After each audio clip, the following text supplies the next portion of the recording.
Stop pouring into people who never had the capacity to hold you in the first place. Because some people don't reject your love, they just drop it. Not because it wasn't valuable, not because it wasn't rare, but because their hands were never built to carry anything that required emotional responsibility. They like attention, they like comfort, they like being understood. But love, real love, requires reciprocity. It requires awareness. It requires someone who can say, I know what you're giving me, and I won't take more than I can return. Most people don't do that. They just take until they're full, or bored, or overwhelmed, or exposed. And you, with your heart, kept pouring, believing that more effort would finally make them ready. But readiness is not earned by how deeply you love. It's chosen by how deeply they're willing to grow. You can't pour someone into emotional maturity. You can't love someone into clarity. You can't convince someone to receive you correctly if they need you broken, to feel safe. And you are done shrinking just to make someone feel tall enough to meet your love. Because here's the truth. No one told you the love you give is not overwhelming. It just exposes where others are underdeveloped. It shows the gaps they haven't healed. It shows the wounds they haven't faced. It shows the depth they aren't used to. That's why some people run. Not because you're intense, but because they're unprepared. They expected warmth, not transformation. Attention, not accountability. Connection, not emotional visibility. You didn't ask for too much. You just asked for more than they could carry with who they currently are. And maybe they never planned to carry you at all. Maybe they only wanted a sip, not the well. Maybe they wanted the feeling of being loved without the responsibility of loving you back. And you stayed, thinking people eventually grow. Sometimes they do, sometimes they won't. But your gift was never meant to be poured endlessly into people who treat it like it's replaceable.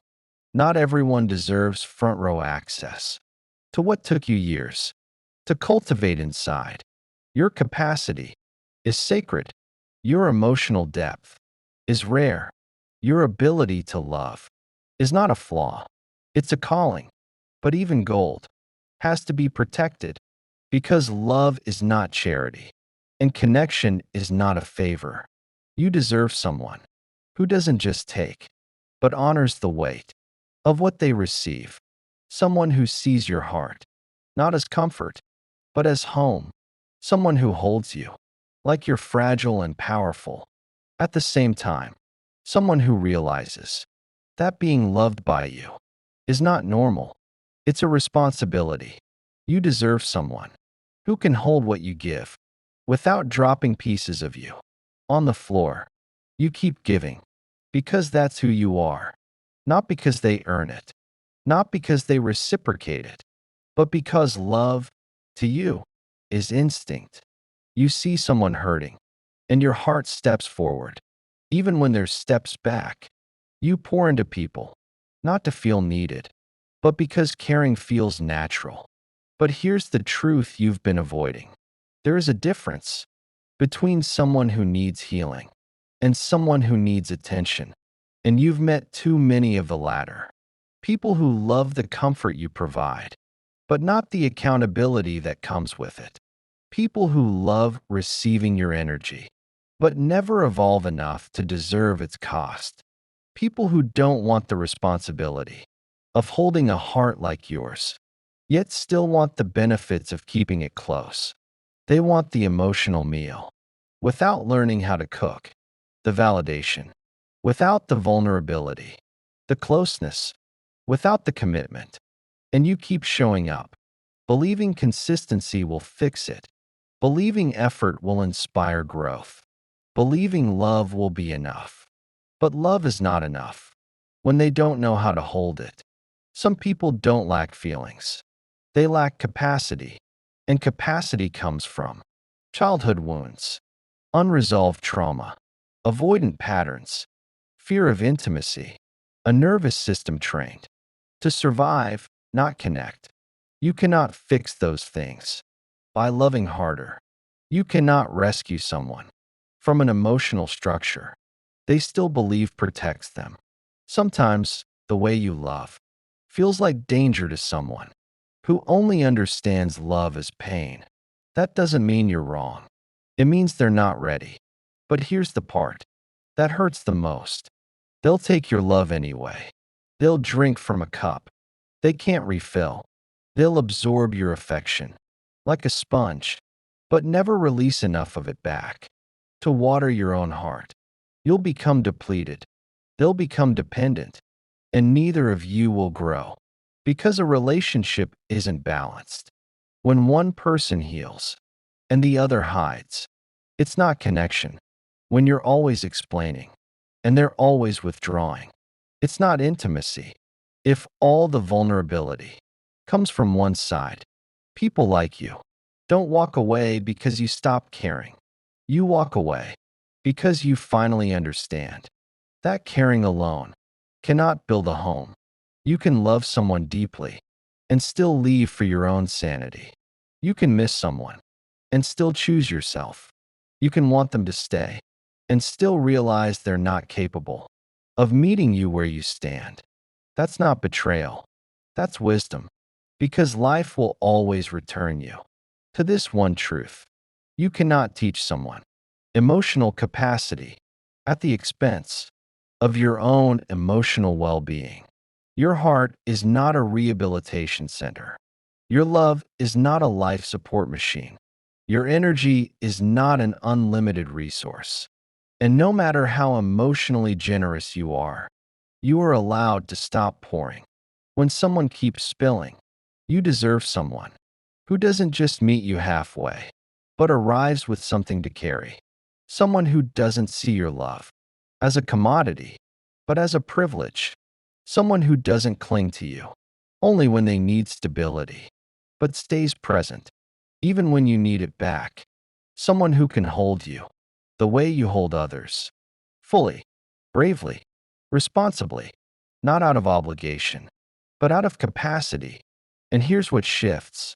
When you finally stop pouring into the wrong people, the right ones rise to the surface, the ones who don't disappear. When you stop overgiving, the ones who step closer. When you set boundaries, the ones who match your effort, not because they're perfect, but because they choose to. People who understand that love is not about being filled.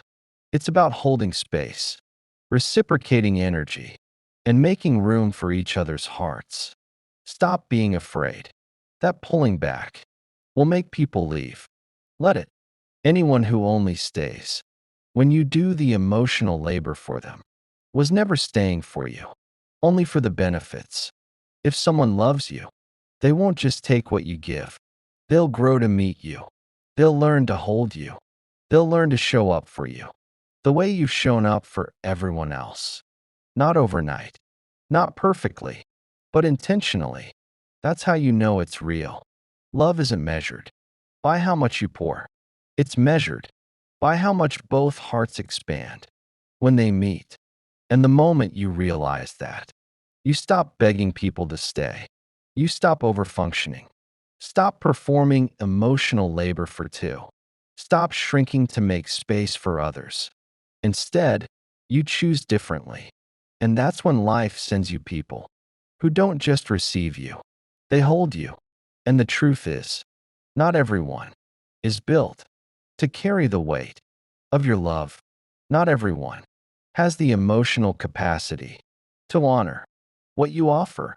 Not everyone understands that your heart is not a resource to be mined. Some people only know how to take, how to absorb, how to lean, and never how to give back. They don't know how to pour. They don't know how to steady their hands. They don't know how to protect what feels fragile but is actually sacred. So you kept trying to teach them how to love you, trying to explain how you needed to be held, trying to translate your emotional language into something they could finally understand. But love is not meant to feel like a lesson. Connection is not meant to feel like instruction, and care is not meant to feel like endless emotional labor. You kept emptying yourself into cups that were already cracked, and every time you poured more, they leaked more. Every time you softened, they hardened. Every time you gave, they grew more comfortable. Taking, not because you lacked worth, but because they lacked awareness. You mistook effort for progress. You mistook attachment for intimacy. You mistook breadcrumbs for devotion. And still, you showed up with empathy, with consideration, with tenderness that was never mirrored, but always expected. You became the fixer, the stabilizer, the emotional backbone, the one who carried what should have been shared. And slowly, without realizing it, you began to disappear. Your needs became negotiable. Your boundaries became flexible.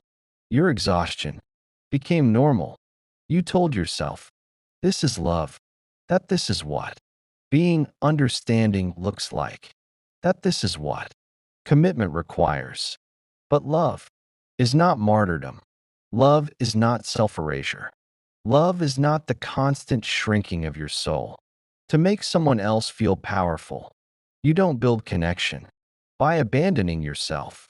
You don't create intimacy by bleeding quietly. You don't find peace in places that demand your depletion. And when someone cannot hold what you give, they don't just drop it, they distort it. They misunderstand it. They misuse it. They treat it like convenience. Instead of care, they receive your softness as entitlement, your loyalty as obligation, your devotion as something they no longer need to earn. And that's when the sacred becomes exploited. That's when love becomes transactional. That's when your giving becomes expected, not appreciated.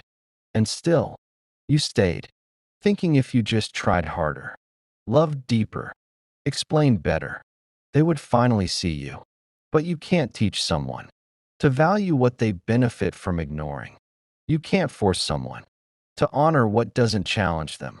And you can't love someone into emotional maturity when comfort is all they chase. So the shift began. Quiet, subtle, unannounced.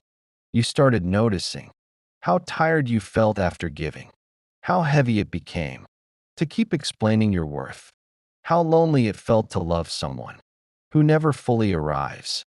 And slowly, you stopped overreaching, stopped overcompensating, stopped filling the silence with effort. You began to listen to your own body, to your own energy, to the parts of you that were finally whispering, this is not alignment. This is survival. This is imbalance. This is not love. And in that honesty, your power returned. Not loudly, not dramatically, but firmly. You realized you are not too much. You are not difficult. You are not intense. You are simply pouring into people who never learned how to hold what's real. Your depth was never the problem. Your softness was never the issue. Your devotion was never misplaced energy. It was just offered to the wrong hands. Hands that squeezed instead of steadied. Hands that consumed instead of cherished. Hands that never knew how rare your way of loving truly is. And that realization changes everything. Because now, you no longer pour to be chosen. You no longer love to be kept. You no longer give to be validated. You begin to give from overflow, not exhaustion, from choice, not desperation, from alignment, not fear. And that's when you understand. Your love is not endless. It is intentional, and not everyone deserves that kind of access to you. And there comes a moment so quiet you almost miss it. A moment where your heart stops negotiating, stops explaining, stops trying to be understood by someone committed to misunderstanding you. It isn't anger. It isn't bitterness. It isn't revenge. It's clarity, a calm that arrives after emotional storms. You no longer wish to survive again. You finally see that love should not cost you your breath. That connection should not feel like drowning in slow motion. That loyalty should not feel like walking barefoot on broken promises. So you choose differently, not because you stopped loving, but because you finally started respecting yourself. You realize that the hardest goodbyes aren't dramatic, they're silent. They happen inside you long before words ever leave your mouth. You detach before you depart. You grieve before you release. You heal before the door fully closes. And that isn't weakness. That is emotional evolution. You stop asking for more. You stop waiting for change. You stop hoping they will suddenly become the person they never tried to be. You stop romanticizing potential. You stop forgiving patterns that keep repeating. You stop apologizing for feeling neglected in places that should have felt safe. You start choosing peace over possibility. You start choosing stability over chaos. You start choosing alignment over attachment. And that choice, that is where your power fully returns. Not as armor, not as coldness, not as punishment, but as sacred self-protection. You no longer chase clarity. You no longer beg for emotional presence. You no longer translate your needs into softer words, hoping they'll care more. You understand now. Someone who wants to love you will not make you work this hard to feel held.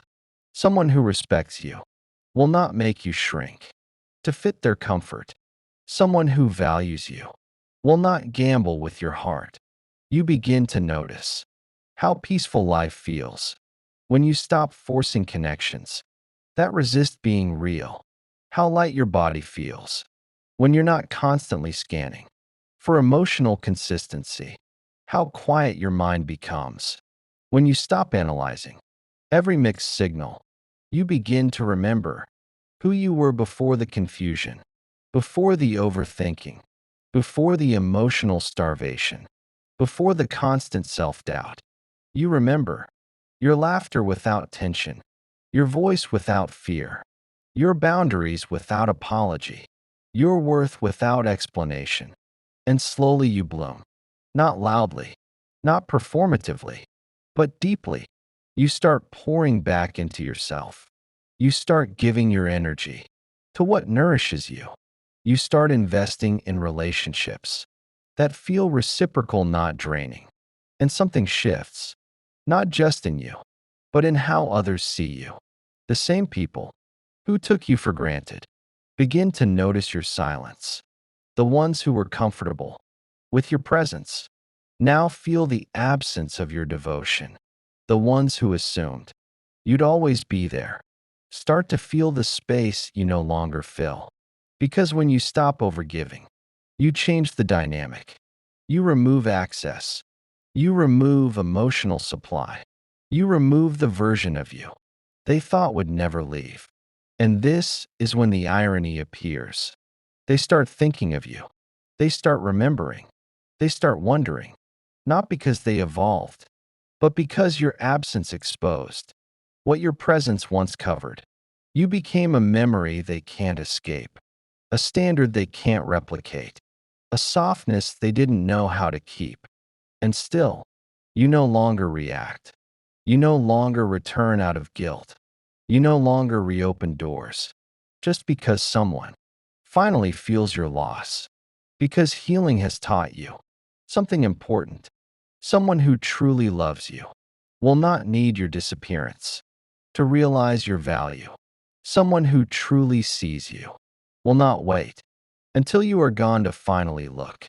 Someone who deserves you will meet your depth with their own, not with indifference, not with avoidance, not with emotional unavailability. And you? You deserve more than half-hearted love, more than inconsistent effort, more than affection that appears only when convenient. You deserve presence. You deserve safety. You deserve emotional maturity. You deserve tenderness. That doesn't come with conditions. You deserve a love that doesn't make you question yourself at night, a love that doesn't make you shrink to stay connected, a love that does not require you to bleed quietly to be kept. And the moment you realize that, you stop seeing your softness as a weakness. You start seeing it as rare, as powerful, as sacred. You stop apologizing for being deep. You stop explaining why you care. You stop diluting your emotions to feel more palatable. You understand that your heart was never too much. It was simply placed in environments too small to contain it. And now, you carry it differently, not hidden, not hardened, but protected, with discernment, with wisdom, with quiet strength. You don't close off. You just choose more carefully. You don't become bitter. You become intentional. You don't stop loving. You stop wasting it.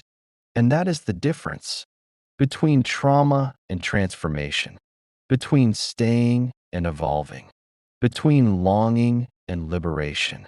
Because when you finally choose yourself, everything real finds its way toward you, not through force, not through fear, not through sacrifice, but through resonance, through alignment, through truth. And the most powerful part? You no longer crave to be chosen. You choose. You choose peace. You choose stability. You choose emotional safety. You choose self-respect. You choose to stop romanticizing what costs you your soul. You choose to stop returning to people who only loved how you made them feel. You choose to stop pouring into emotional voids disguised as relationships. And in that choice, you finally come home to yourself, not as someone broken, but as someone who survived what tried to shrink them and emerged with clarity, with softness, with unshakable knowing. And if this story feels familiar, if these words feel like your own experience, if you've ever loved so hard that you forgot to love yourself, then this message was meant for you. You are not weak for caring deeply. You are not foolish for giving sincerely. You are not naive for believing in connection. You were just ready for a love that matched the way you love. And now, you're finally learning to offer that love to yourself first. So here is your reminder. You are not hard to love. You were just in the wrong hands. You are not too much. You were just in spaces that demanded too little. You are not replaceable. You were simply underestimated. And your healing? It is not a quiet thing. It is a revolution inside your soul. So if this resonated, if this felt like your story, if this spoke to the part of you that is still learning to choose peace, stay here, stay connected, stay evolving. Share this with someone who needs to heal in silence without feeling alone. And if you're ready to keep walking this journey of self-worth, of emotional clarity, of powerful becoming, follow, subscribe, return, because this space is for the ones who are unlearning survival and remembering their worth. And your story is far from over.